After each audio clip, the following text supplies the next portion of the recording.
Hey everyone, let's jump right into this explainer. Today we're exploring a deeply unsettling question, looking through the lens of YouTuber Ben Thomas, better known as Sisyphus55. We're asking, why are we human beings so incredibly vulnerable to manipulation when the world gets unpredictable? Seriously, if you've ever looked around and wondered how perfectly rational people just fall into the grips of extreme thought control, well, you're in the exact right place. It's so wildly provocative thought, right? What we're going to examine is how falling for political brainwashing, charismatic narcissists, or just completely pretend worlds isn't actually about gullibility. Not at all. It's actually a hijacking of our natural, deeply human hunger for certainty. Because let's face it, we desperately want the world to make sense, even if making sense means believing in something completely terrifying. So, here's our roadmap for this explainer. We'll start with the hunger for certainty, look at the anatomy of conspiracies, dive into manufactured passivity and the narcissism of power, and finally, figure out how to reclaim your sovereign mind. All right, section 1, the hunger for certainty. Let's see how this all builds from our very real fear of an unpredictable reality. The philosopher Karl Popper pointed out something absolutely fascinating. He argued that we actually want to believe in a perfectly orchestrated world, even an evil one, because the alternative is just too terrifying. And what's the alternative? That society is basically a barely held together machine driven by random incompetence, a total lack of foresight, and sheer chance. When you put it like that, it turns out we'd literally rather be ruled by an evil genius than a bumbling fool. So when you take those induced feelings of uncertainty and mix them with a distrust of powerful institutions, we naturally gravitate toward anything that offers a comforting illusion of control. Think about it. The idea of a secret group of puppet masters actually gives us the illusion that the world can be understood. It honestly feels safer to point the finger at a nefarious elite than to accept the terrifying reality that, well, nobody is truly at the wheel. Moving into section 2, the anatomy of conspiracies. Let's look at the actual cognitive glitches that manufacture these illusions in our heads. First up, we have proportionality bias. Basically, if a massive global event happens, our brains automatically reject the idea that it was caused by some tiny, random accident or simple incompetence. Our minds demand a massive, highly complex, and secret plot to perfectly match the massive scale of the consequence. It's like our brains demand a grand explanation for a grand event. Then there's agency detection. Now, this is an evolutionary survival mechanism that kept our ancestors safe from, say, predators hiding in the bushes. But today, this exact same mechanism misfires, big time. It tricks us into seeing hidden agendas and secret puppet masters behind completely boring economic policies or random social phenomena. We end up projecting intention where there absolutely is none. So whether we're talking about proportionality bias, agency detection, or just pattern perception, notice the trend here. A comforting assumption always steps in to shield us from a terrifying reality. Our brains simply cannot tolerate senseless chaos, so they literally build a narrative to survive it. It's a built-in coping mechanism. But what happens when institutions weaponize this exact need for certainty? That brings us to section 3, menticide and manufactured passivity. This introduces a genuinely terrifying concept coined by psychiatrist Joost Meerloo after he studied totalitarian regimes post-World War II. He called it menticide. Meerloo found that through a combination of fear, isolation, and cognitive exhaustion, you can systematically destroy a person's mental independence. Menticide basically forces the victim into a sort of hypnotic trance where they willingly trade their own critical judgment just to get that sweet comfort of manufactured certainty. But here is the real modern twist. You don't need a totalitarian dictator to lose your mind anymore. Today's constant bombardment of algorithms, public opinion engineers, and what philosopher Byung-Chul Han calls psychopolitics basically does the heavy lifting for them. We live in this digital panopticon where we're just willingly handing over our data. This relentless bureaucratic exhaustion subtly oozes suggestions into our systems day in and day out until our mental independence is just entirely eroded. So the absolute crucial takeaway here is this. In modern society, we are often actively participating in our own subjugation. We trade our deep, critical thought for the easy, passive fixations provided by our screens. We adjust ourselves to this ready-made conformity simply because thinking for ourselves has become way too exhausting.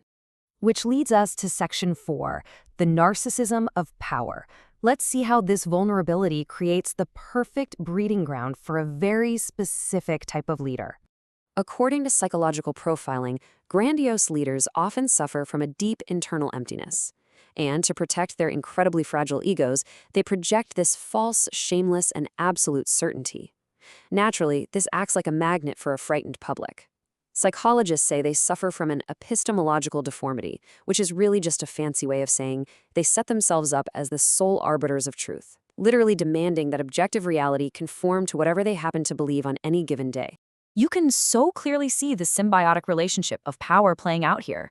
It is a total lock-and-key mechanism. The narcissist absolutely requires blind devotion to sustain their ego. That's their narcissistic supply. And on the flip side, the codependent follower, who is terrified of uncertainty, eagerly surrenders their independence in exchange for a comforting, simplistic, and falsely confident version of reality. Now, when this dynamic reaches the political or societal stage, it causes a complete breakdown of objective truth. Followers end up adopting an ideology that exists for one reason: to sustain the leader's fantastical conception of themselves. The normal rules of what's true and what's false completely collapse. It creates what psychologists call an abusive relationship, but on a massive societal level.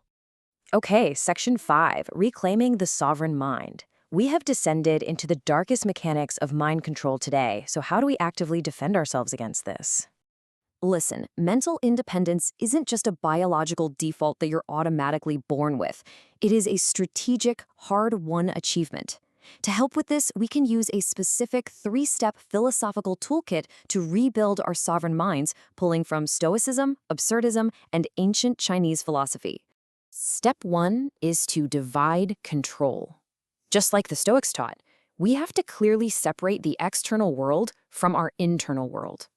By actively limiting our imagination about uncontrollable external events, things like the chaotic noise of mass media or global politics, we effectively cut off the anxiety that those puppet masters rely on to manipulate us.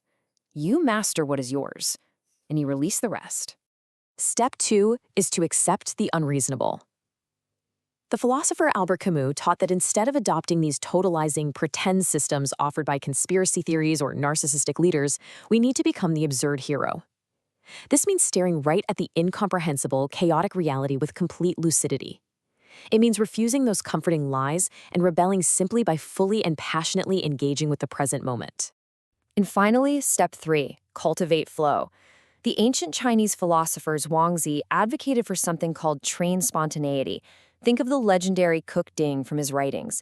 This guy found immense satisfaction and boundless energy by hyper-focusing on the precise daily act of cutting meat, so perfectly that his knife never dulled in 19 years.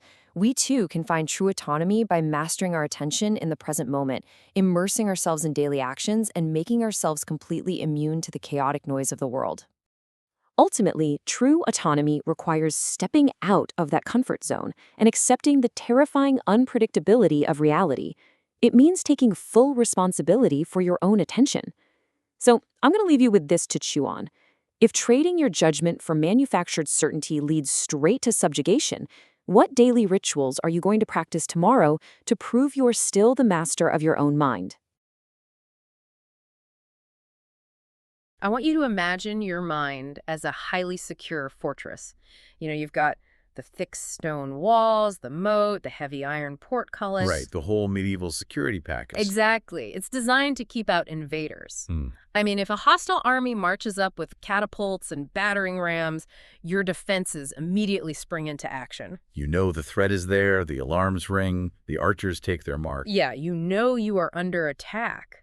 But what if the invaders never even bothered with force? What if instead they figured out how to pipe this invisible, odorless gas into the fortress? Wow. Just something that made the guards a little bit drowsy, a little bit confused. And while everyone is stumbling around in this haze, the invaders just politely knock. Right. And using nothing but subtle suggestions and environmental cues, they simply convince you to walk over, turn the heavy iron gears yourself, and just leave the front gates wide open. It's a profoundly unsettling thought experiment, honestly. Okay. Because it forces us to confront this biological reality that we just prefer to ignore. Which is what exactly? Well, we operate under this assumption that our inner world, our beliefs, our preferences, our sense of reality, is this impenetrable sanctum.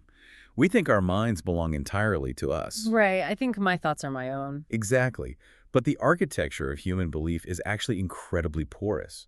If an outside force understands the structural weaknesses of human cognition, they don't need a battering ram. They just need a master key. Yeah, they just need to understand the mechanics of our psychology better than we do. And that silent, invisible breach of the mind is the core of what we are unpacking today. Welcome to this deep dive. It's going to be a heavy one. It is. We are looking at this absolute masterclass of an analysis curated by the YouTuber Ben Thomas, also known as Sisyphus55. He does an incredible job of connecting clinical psychology, sociology, and philosophy to really explain the modern condition. Yeah, the central thesis here is the psychology of power and belief.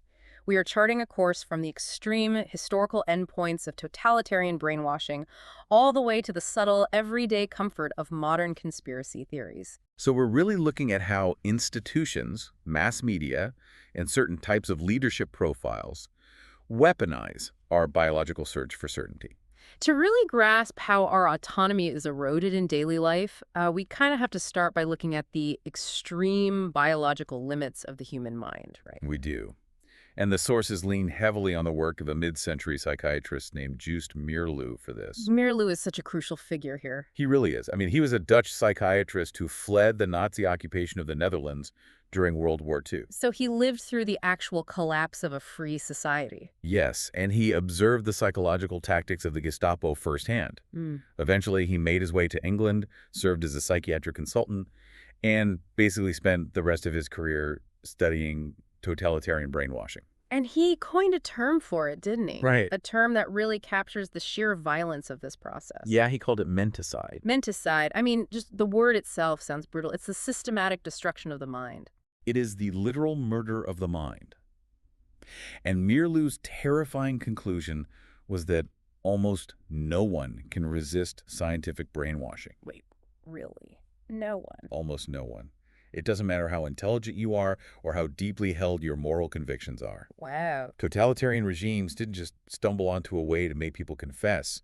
They engineered a process to systematically dismantle the victim's inner autonomy. So they essentially wipe the hard drive clean. Exactly. Wipe it clean and imprint their own opportunistic ideology right onto the blank slate. When we hear about forced confessions, the cultural image we have is usually physical torture, like a bright light, a physical beating, a dark room. Like out of a movie. Right. But reading through Meerloo's analysis, the actual psychological mechanics happening in that interrogation room are much more sophisticated and, frankly, a lot more insidious. It's way less about physical pain and more about exploiting our neurological need for predictability. Break that down for me. How does that actually work? Well, that is the defining mechanism of menticide.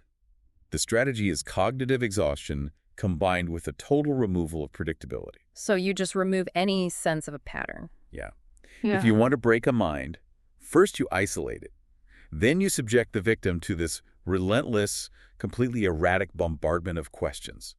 And the sources mention they constantly rotate the interrogators, right? Right, so the victim can never form a psychological baseline with any one person. You also provide inadequate, unpredictable meals. So you're starving the brain. Yes, and crucially, you completely disrupt their circadian rhythms through inconsistent sleep deprivation. So you are actively degrading the biological hardware. You're starving the brain of glucose and the restorative REM sleep it needs to process reality. While simultaneously overloading the sensory inputs. That sounds like a recipe for a total breakdown. It is. When you deny the brain sleep and bombard it with contradictory information, the prefrontal cortex just starts to shut down. And that's the part of the brain responsible for logic and critical thinking, right? Yeah, and maintaining a coherent sense of self. It goes offline. The brain regresses to its most primitive, survival-oriented state. Meerloo had a specific term for this state, didn't he? He likened it to what he called mentocidal hypnosis or fright hypnosis. Fright hypnosis, that is terrifying. He compared it to primitive shamanic rituals, where eerie chants, rhythmic drumming, and fear-inducing practices were used to compel crowds. So in the interrogation room, every element that keeps the mind tethered to objective reality is just systematically severed. Exactly. The victim is plunged into a state of artificial chaos. What I find most disturbing about this mechanism, honestly, is how it uses our own morality against us. Oh, absolutely. The sources point out that this process exploits the fact that human beings possess a conscience. Right, because we have a conscience. We all carry around hidden, latent feelings of guilt or inadequacy. Even if they're completely unfounded, Yeah. we all just feel bad about something vaguely. We do, and the interrogation process acts like a pressure cooker for those latent feelings. So how does that play out when the person is exhausted? Well, the unsteadiness of the exhausted mind forces those unfounded existential feelings of guilt right up to the surface. Because they can't suppress them anymore. Right. When a person is completely disoriented, the brain desperately wants to make sense of the situation. It craves a narrative to explain the suffering. It's like, I'm suffering this much, I must have done something to deserve it. Exactly. If an authority figure is relentlessly telling you that you are guilty, and your own brain is drowning in cortisol and fatigue, the mind will eventually latch onto the interrogator's narrative, just to relieve the cognitive dissonance. Just to make the internal tension stop. Yeah. It creates a state of profound mental chaos, where the brainwashee mechanically confesses to crimes they never committed, simply because the confession offers a momentary release from the psychological torture. The sources make a brilliant comparison here to Franz Kafka's novel, The Trial. Oh, it's such a perfect parallel. It really is. In that story, for those who haven't read it, the protagonist, Joseph K., is arrested and subjected to this massive, incomprehensible bureaucratic inquiry for a crime that is never actually named. Right. He doesn't even know what he supposedly did. Yeah, and the sheer omnipresent weight of the accusation, this endless labyrinth of the bureaucracy, it eventually makes him feel a profound sense of guilt. He starts internalizing the state's accusation. Exactly. He starts believing he must have done something wrong simply because the system is treating him like a criminal. It is the perfect literary parallel to menticide, because the system doesn't need evidence. The process itself is the punishment, and the process manufactures the guilt. And what happens if someone is just incredibly stubborn? Like, what if they resist? In the clinical setting of menticide, if a victim possesses an unusually resilient nervous system and manages to resist these suggestions of guilt, the interrogators introduce chemical destabilizers. Oh, wow. Like drugs. Yes. They use narcotics to artificially induce the confusion, wipe the short-term memory, and create total mental dependency on the interrogator. So they just biologically force the issue. Yeah, eventually the victim just becomes a biological tape recorder. They just repeat the record that has been grooved into their mind by the state. I can hear the listener thinking, though, like, this is a fascinating historical nightmare, but this is Stalinist Russia. This is a POW camp. Right, it feels very removed. Yeah. I'm currently driving my minivan to drop the kids off at soccer practice. I am not being subjected to sensory deprivation and narcotics in a concrete bunker. Which is a totally fair point. It is a fair distinction. So how does the concept of menticide bridge the gap from a totalitarian dungeon to a modern democratic society? Well, this is where Meerloo's analysis becomes highly relevant and, frankly, a lot more alarming. Okay, I'm braced for it. He argued that you do not need a secret police force to commit menticide. Free democratic societies are highly vulnerable to a softer, slower form of the exact same phenomenon. A slower form, like the invisible gas from the intro. Yes.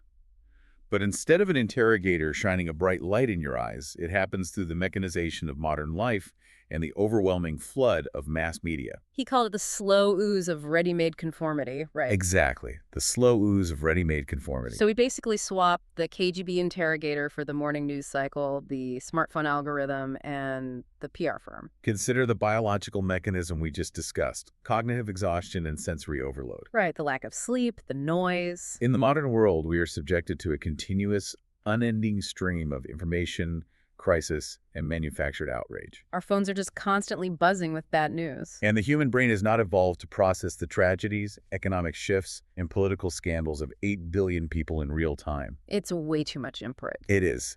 This constant bombardment acts as a low-grade form of the exact same cognitive exhaustion used in the interrogation room. So we are just perpetually worn down. Yeah. Meerloo warned that modern life trains humans to become passive. We stop generating our own personal values through critical reflection, and instead we just adopt the values handed to us by what he called the public opinion engineers. The public opinion engineers. I mean, that term feels incredibly prescient for someone writing in the mid-20th century. doesn't it? Yeah, he's talking about the birth of modern public relations, political lobbying, the advertising industry. They understand that if you keep people in a state of continuous, low-level anxiety, the state of awe and passive fixation, they just won't have the mental bandwidth to fight back. And that is the invisible gas piped into the fortress.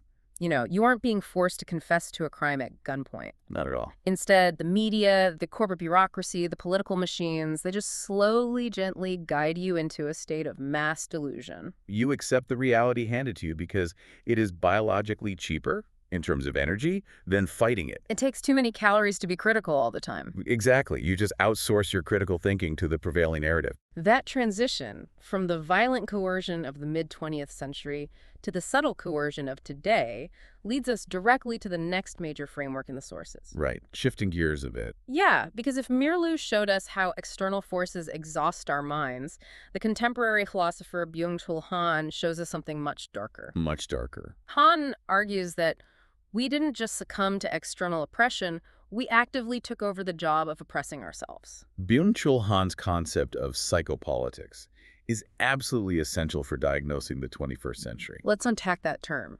psychopolitics. Han points out a fundamental linguistic and psychological shift in how power operates today.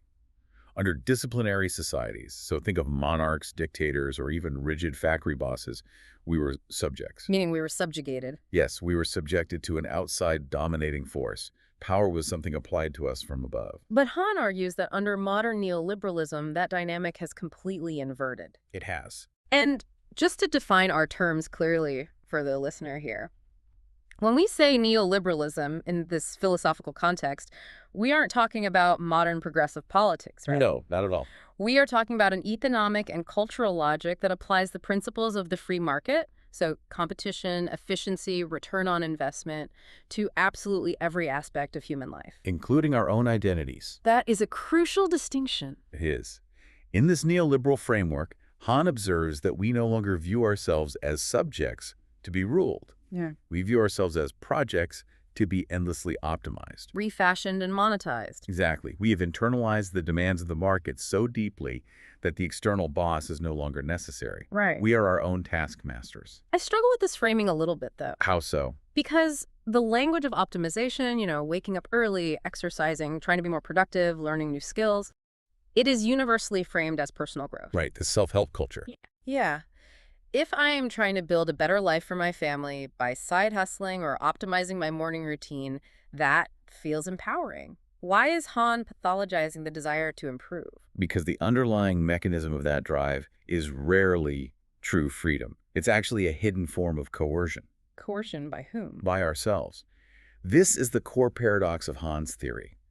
We believe we are acting freely when we optimize our lives, but we are actually engaged in self-exploitation. Self-exploitation. The systemic demand for constant growth and endless productivity doesn't vanish. It just sneaks inside our own heads. So the boss is just living rent-free in my brain. Basically, yeah. We coerce ourselves to be endlessly productive, to never waste a moment, to monetize our hobbies.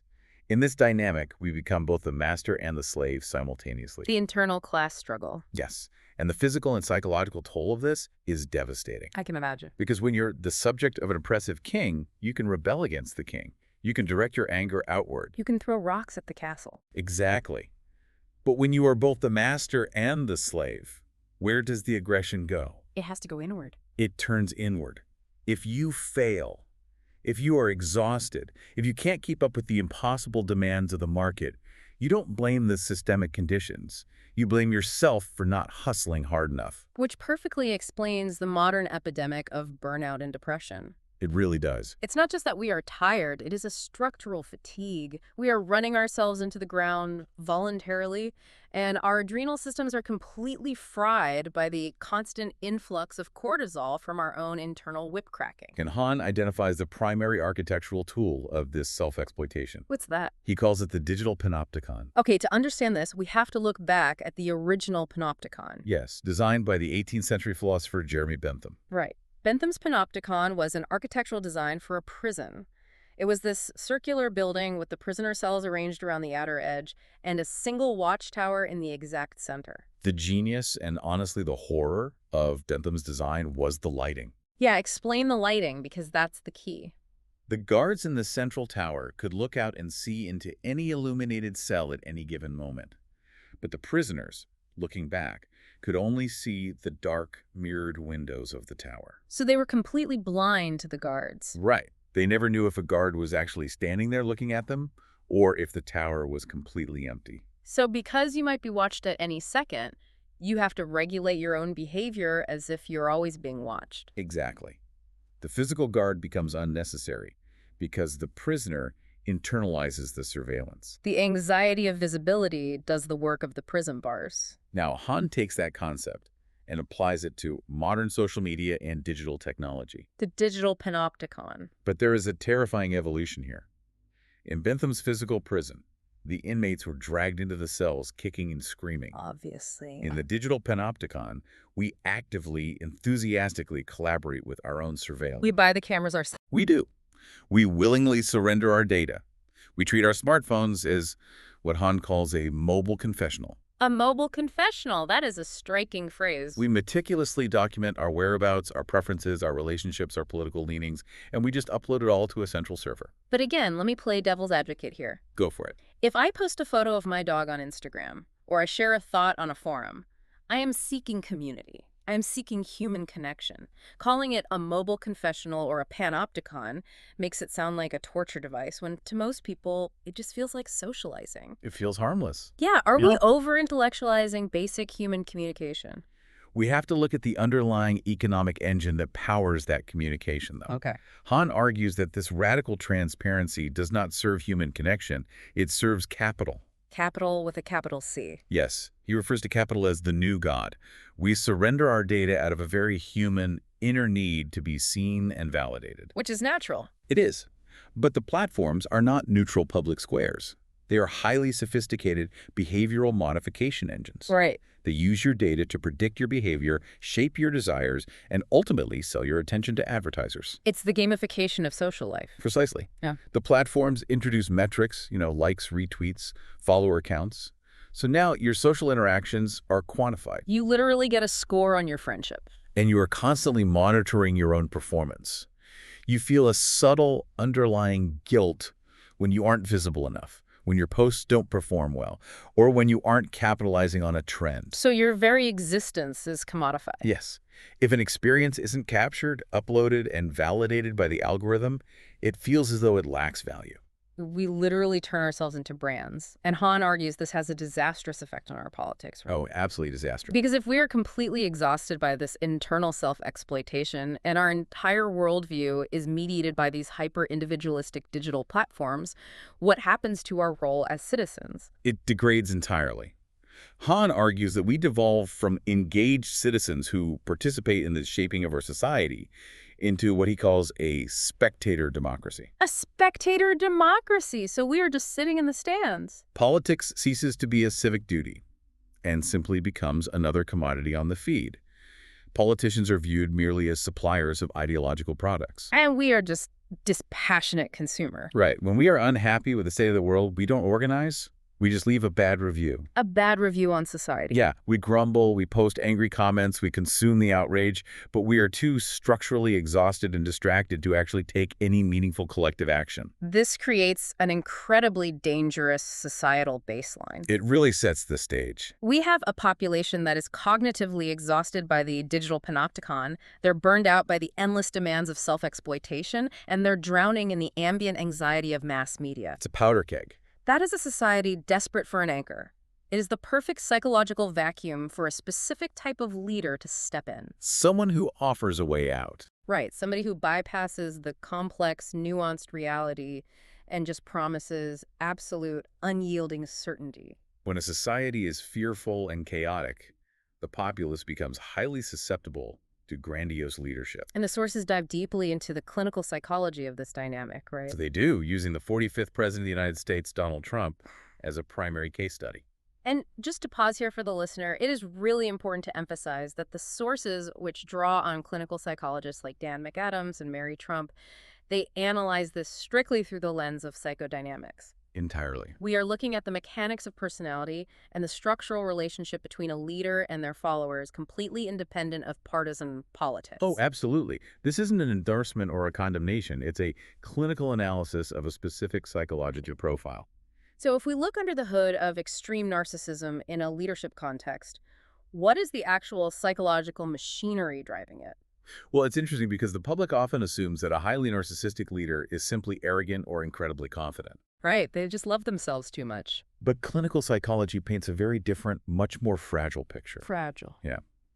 In clinical terms, we differentiate between grandiose narcissism and vulnerable narcissism. Okay. Grandiose narcissists project an aura of absolute self-importance, aggression, and dominance.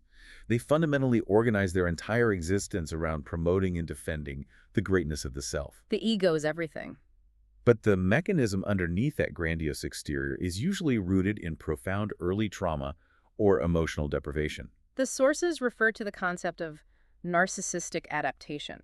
How does a child's brain rewire itself to create this personality structure? It often stems from an environment completely devoid of stable, unconditional support. So a lack of a safety net. Right. In the specific case study provided, psychologists point to a childhood environment featuring an absent or emotionally unavailable mother and a father described as possessing sociopathic traits. A father who demanded ruthless competition. Yes, a figure who categorized the world strictly into killers and losers and brutally punished any display of vulnerability, emotion, or neediness. It creates a state of learned helplessness in the child. Exactly.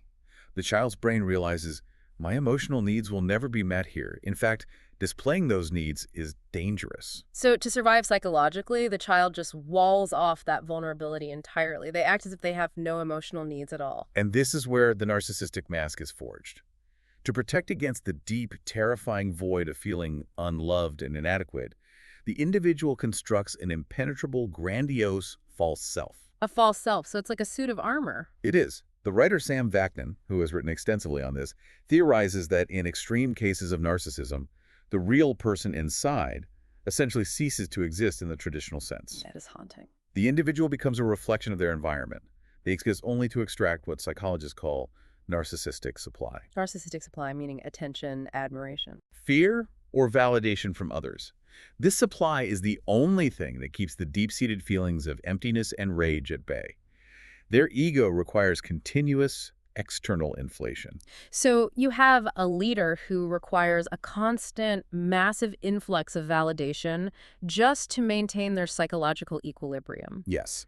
How does that pathology interact with the exhausted, burned-out populace we just described? It functions like a lock and key. A perfect fit. The psychology of the leader and the psychology of the masses enter into a symbiotic relationship. These grandiose leaders act as massive narcissistic magnets for a specific psychological profile. Which profile is that? The authoritarian personality. These are individuals who are highly uncomfortable with ambiguity. They want things black and white. They crave tradition, they fear outgroups, and they are terrified by the rapid, chaotic changes of the modern world. And when you are terrified of chaos, someone who stands up and says, I am never wrong, I am the only one who can fix this, and the world is exactly as simple as I say it is, I mean, that is incredibly intoxicating. It's exactly what they want to hear. The leader projects the absolute stability that the followers crave, and in return, the followers provide the unconditional loyalty and adoration that the leader desperately needs to survive psychologically. It's a completely codependent loop. A perfect closed circuit. But the byproduct of this loop is the destruction of objective truth. That's the real danger. The sources refer to a concept called epistemological deformity, which I honestly think is one of the most important concepts in this entire deep dive. It's a crucial term. Epistemology is the study of how we know what is true. And deformity implies that the very mechanism of truth has been mutated. It is the complete breakdown of the ordinary constructs of truth and falsity. How so? Well, for a psychologically healthy person, the equation of truth goes in one direction. A belief is true if it corresponds to the objective facts of reality. Right. If you believe it is raining and you go outside and get wet, your belief is true. Exactly. But for the extreme narcissist, that equation is completely reversed. Because their ego is so fragile, it cannot tolerate the pain of cognitive dissonance or being wrong. They physically cannot handle it. Therefore, A fact is only recognized as a fact if it corresponds to their pre-existing belief. It is literally like playing a game of soccer where the referee is allowed to retroactively change the dimensions of the goal or the rules of out of bounds every single time they miss a shot, just to ensure they always win. That's a perfect analogy. Reality is molded to fit the ego, rather than the ego adapting to reality. So if the leader loses an election, the election must be rigged, because the alternative, that they were rejected, would shatter the false self. Right. If a scientific fact contradicts their policy, the scientist must be corrupt. The leader shapes reality through sheer willpower and repetition. And here is where it affects the populace, right? Yes. Because the codependent supporters are so terrified of returning to a chaotic, unpredictable reality, they willingly accept this epistemological deformity. They agree to play the game with the changing rules. They have to.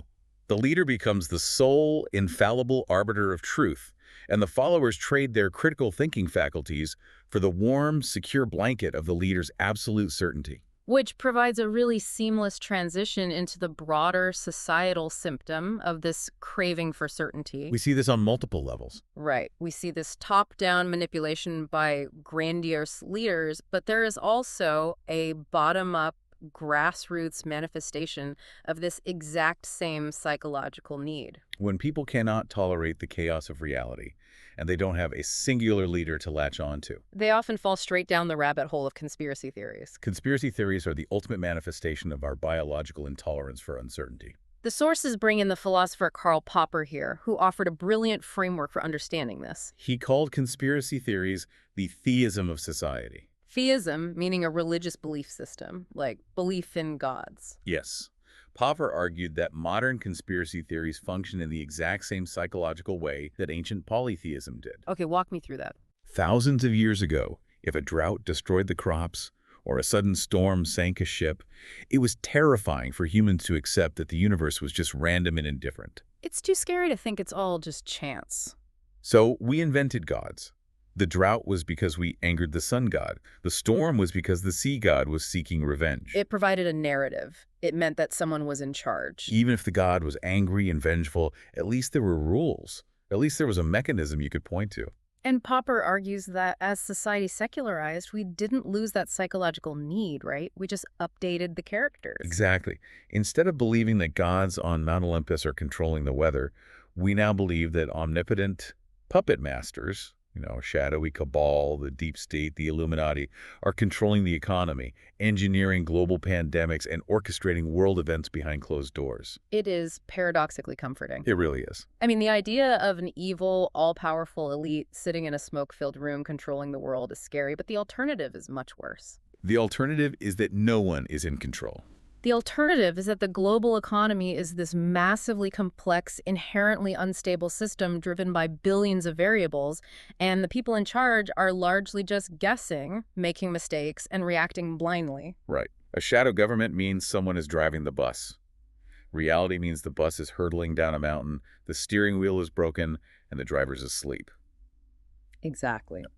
We prefer malevolent intent over sheer incompetence and random chance. But the sources note that simply experiencing uncertainty isn't quite enough to trigger full-blown conspiratorial thinking, is it? No, research indicates it requires a specific cocktail. What's in the cocktail? A baseline of deep uncertainty combined with a profound distrust of powerful outgroups or institutions. So you have to be scared and you have to hate the establishment? Yes. When you have both of those elements, the mechanical flaws in our brain's processing software just go into overdrive. The cognitive biases. The sources outline 3 specific mechanical flaws in our neurology that conspiratorial thinking exploits. Let's break those down. The first one is pattern perception. Pattern perception. Okay, so this is an evolutionary survival trait, right? And it is deeply wired into our amygdala and visual cortex. Very deeply wired. Our ancestors survived because they were exceptionally good at spotting patterns. If you are walking through the tall grass on the savanna and you see a rustle and a flash of orange, your brain instantly connects the dots. Tiger, you run. In evolutionary biology, they call this the difference between a type I and a type 2 error.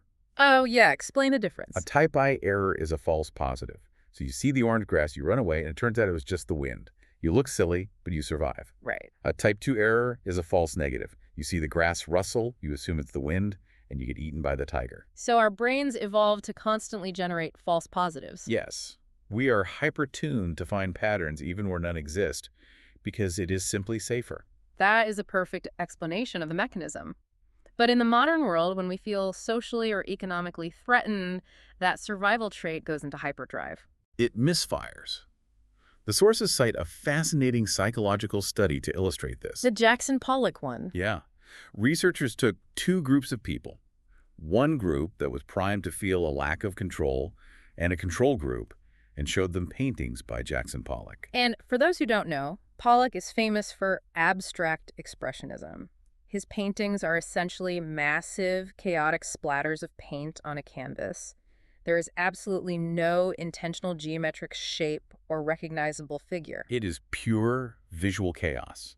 And the researchers found that the individuals who felt a lack of control and who scored high on metrics of conspiratorial belief were significantly more likely to claim they saw intentional shapes, hidden figures, and deliberate patterns within the random splatters of paint. Their brains, desperate for order, were literally hallucinating patterns into the chaos. It's incredible. And when you apply that same overactive pattern recognition to global news events, you get conspiracy theories. You connect data points that have absolutely no causal relationship. Right, which leads directly into the second cognitive bias, agency detection. Agency detection.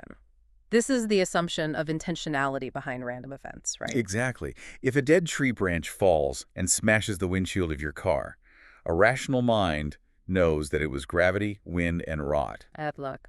But an overactive agency detection mechanism makes you feel like the tree wanted to hit you. Or, taken to the conspiratorial extreme, the government engineered the wind patterns to drop the branch on your car to stop you from attending a specific meeting. Everything happens on purpose. There are no accidents. And the third bias is perhaps the most powerful in shaping historical narratives. Proportionality bias. Proportionality bias. This is the innate psychological assumption that the size of a cause must logically match the size of its consequence. Right.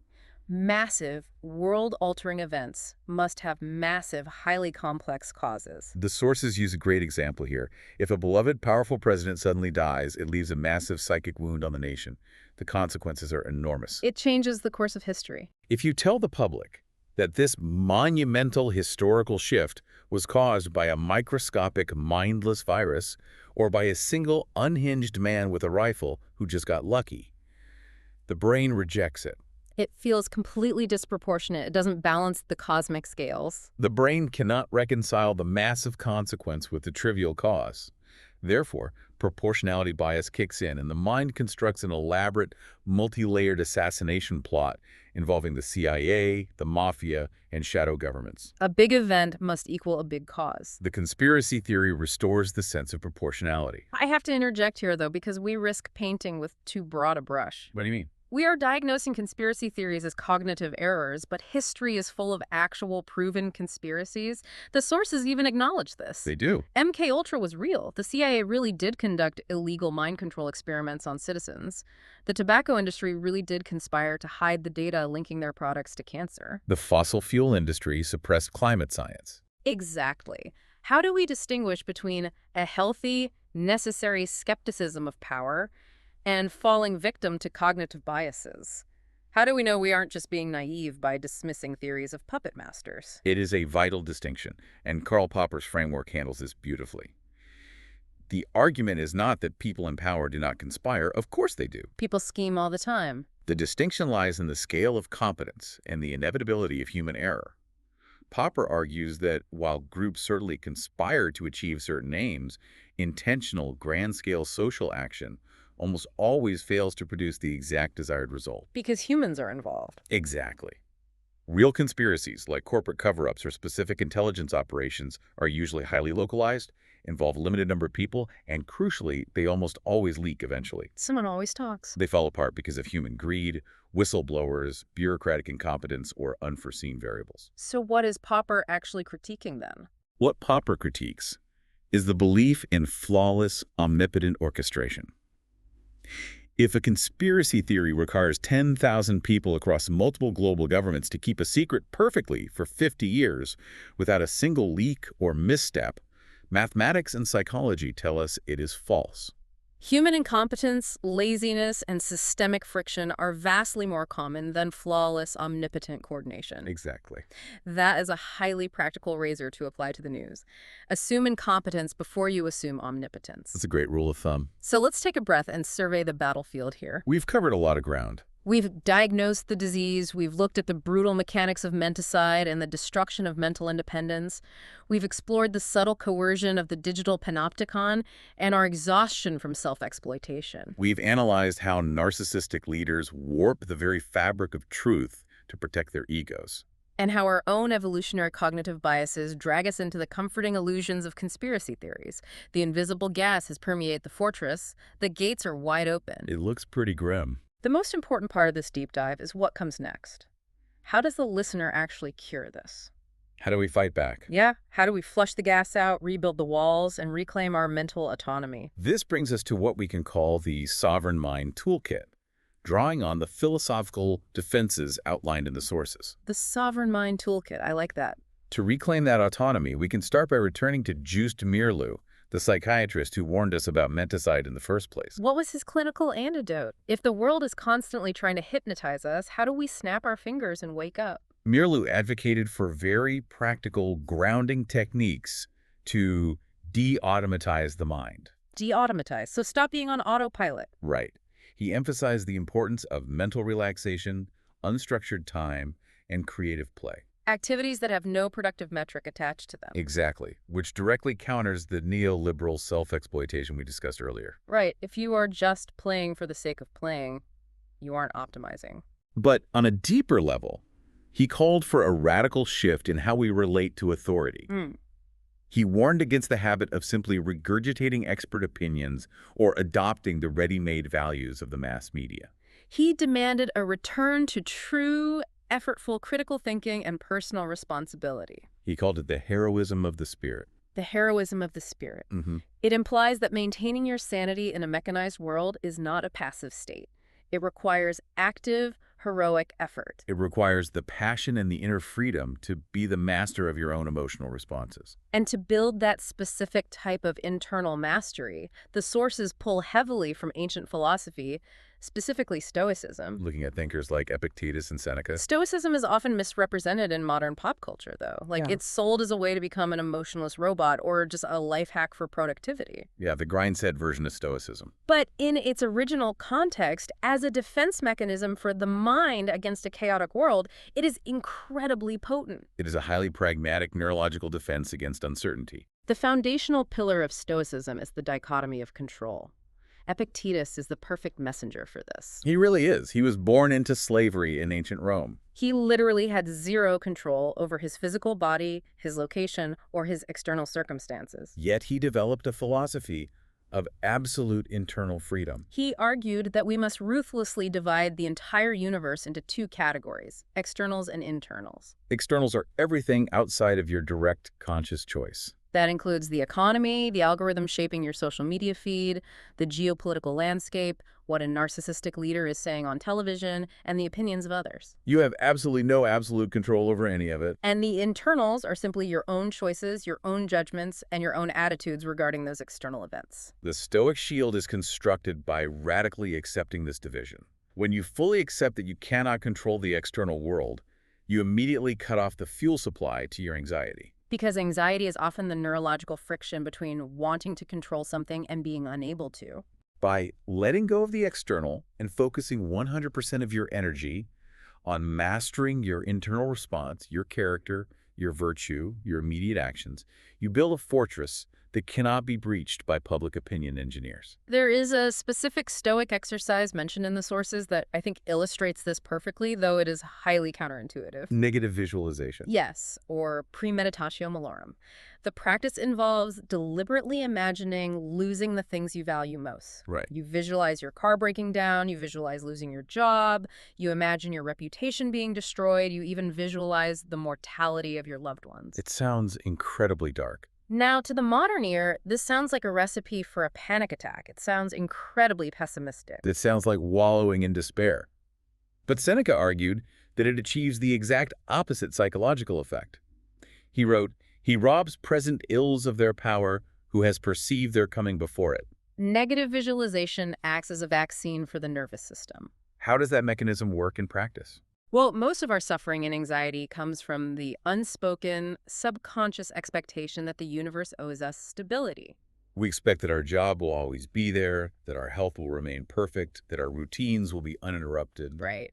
When reality inevitably shatters those expectations, the brain experiences a massive spike in cortisol. It registers as a profound trauma.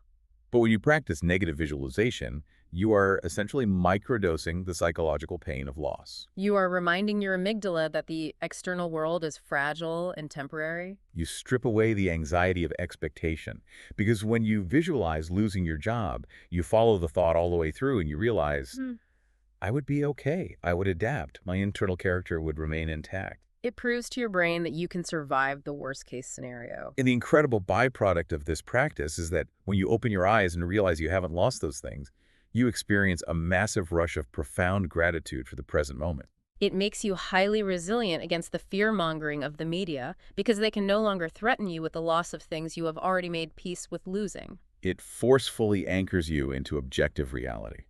And speaking of anchoring yourself in reality, the sources offer one final, ultimate philosophical weapon against our desperate need for certainty, drawing on the 20th century philosopher Albert Camus and his philosophy of absurdism.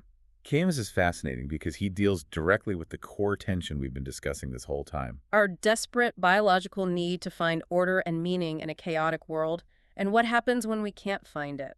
Camus defines the absurd not as something silly or comical, but as a profound existential friction. The friction between two things. The absurd is the collision between two inescapable facts.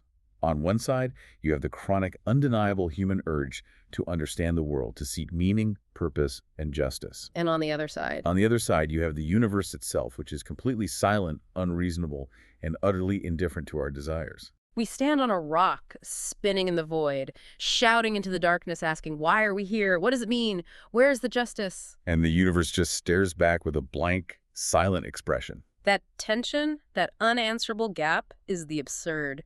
So Camus asks, what do we do when we realize this? What are our options? Camus outlines a few historical responses. The first option is physical escape, which he wholly rejects as a cowardly surrender of the human experience. You won't dwell on that one. The second option is philosophical escape. This is what we do when we refuse to accept the silence of the universe, and instead we retreat into pretend worlds. We invent a system where everything makes sense, where all the suffering has a clear reason. Which maps perfectly onto everything we've discussed today. It really does. When we can't handle the absurd, we invent the puppet masters. We fall into conspiracy theories. We pledge blind loyalty to the grandiose leader who promises us that reality is actually very simple. We engage in epistemological deformity just to avoid facing the silence. Exactly. Camus views that as intellectual suicide. So what's his solution? His true solution is the third option, the absurd hero. We must live consistently with the absurd. We must not hope for some utopian future where everything makes sense, but we must also refuse to surrender to despair. To illustrate this, he uses the Greek myth of Sisyphus. Yes. Sisyphus was condemned by the gods to push a massive boulder up a mountain only to watch it roll back down to the bottom, and he has to repeat this process for all eternity. It is the ultimate picture of futility and meaningless labor. But Camus famously concludes his essay by stating, "One must imagine Sisyphus happy." That line has always blown my mind. How on earth is Sisyphus happy? Because Sisyphus achieves the highest form of rebellion. Absolute lucidity. Lucidity, clarity. He has no illusions about his existence. He doesn't invent a pretend world where he believes the boulder will eventually stay at the top. He doesn't pray to a secret god who will relieve him of the burden. He embraces the unreasonableness of it all. And by fully passionately engaging in the task, by gripping the stone, feeling the dirt under his feet, and remaining the master of his own physical and mental state in the present moment, he rebels against the nihilism of his punishment. His consciousness, his refusal to be broken by the futility, is his victory. He lives with absolute passion in the here and now. Applying that to our modern situation is incredibly powerful. It changes everything. If you are trapped in the digital panopticon, surrounded by public opinion engineers, algorithms, and chaotic political cycles, The revolt isn't arguing with anonymous people on Twitter. No, it's not. The revolt isn't finding the perfect, all-encompassing conspiracy theory to explain the global economy. The revolt is looking clearly at the chaos, accepting the fundamental unreasonableness of the world, accepting that you cannot control the boulder rolling down the hill, and choosing to live virtuously, presently, and lucidly anyway. Precisely. It is refusing to let the external systems dictate your inner reality. It is taking back the keys to your mental fortress. You acknowledge the invisible gas, but you choose to breathe your own air.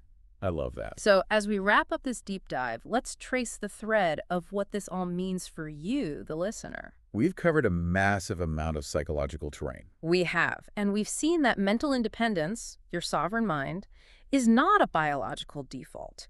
You are not simply born with an impenetrable fortress. Mental autonomy is an active, strategic, and sometimes exhausting achievement. Power structures, whether they are historical regimes using the brutal mechanics of menticide, or modern platforms using behavioral algorithms to extract your data, or grandiose leaders warping the truth to feed their egos, they all thrive on the exact same vulnerability. They thrive when you trade your critical judgment for the warm, fuzzy comfort of manufactured certainty. True autonomy requires the courage to accept the unpredictability of reality. It means acknowledging your own cognitive biases, embracing the heavy burden of personal responsibility, and cultivating the internal Stoic discipline to remain the master of your own mind. You must be the one who decides what facts correspond to reality, not the algorithm, and not the loudest voice in the room. Exactly. In a modern world where every screen, every politician, every corporation, and every algorithm is screaming for your attention, desperately trying to trigger your biological outrage,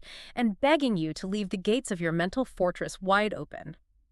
What if the ultimate, most radical act of rebellion today is simply remaining quiet? Remaining quiet. What if true power is observing the chaos with complete absurd lucidity, without reacting, and just refusing to play their game at all? Keep the gates locked. A profound and necessary thought to leave on. Thanks for taking this deep dive with us.